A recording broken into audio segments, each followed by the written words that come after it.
Ne laissez pas répéter que c'est une taxe sur nos concitoyens. Je déteste ça. Je sais ce que je fais, bon sang. Et pour prouver qu'il est sur la bonne voie, Donald Trump affirme que les pays touchés par ces nouvelles taxes veulent à présent négocier avec Washington. Ces pays nous appellent. Ils me lèchent le cul. La méthode Trump fonctionnera si ceux qui sont visés par ces taxes décident de négocier avec l'administration Trump.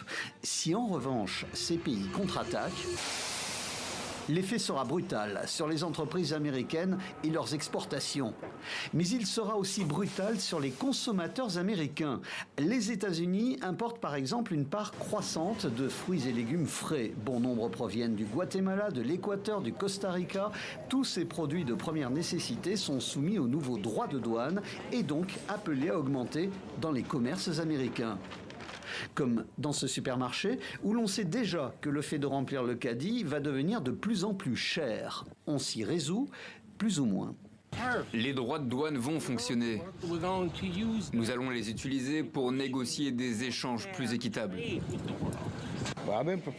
Je viens ici tous les jours pour acheter tout ce que je peux avant que les prix n'augmentent. Cela va être terrible. Ces droits de douane vont aussi augmenter les prix des biens américains. Un exemple, Apple.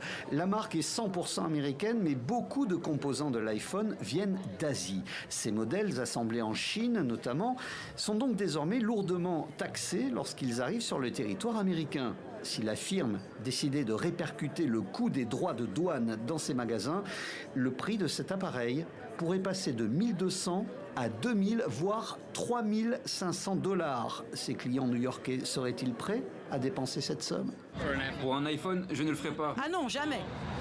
Des chercheurs de la prestigieuse université de Yale affirment que tous ces droits de douane vont entraîner une hausse de 17% des coûts des vêtements et du textile aux États-Unis, des biens fabriqués pour l'essentiel en Asie.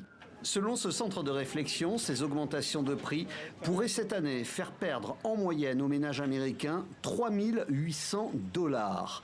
Les prochaines semaines seront donc décisives pour le portefeuille des Américains et pour l'avenir de leur président.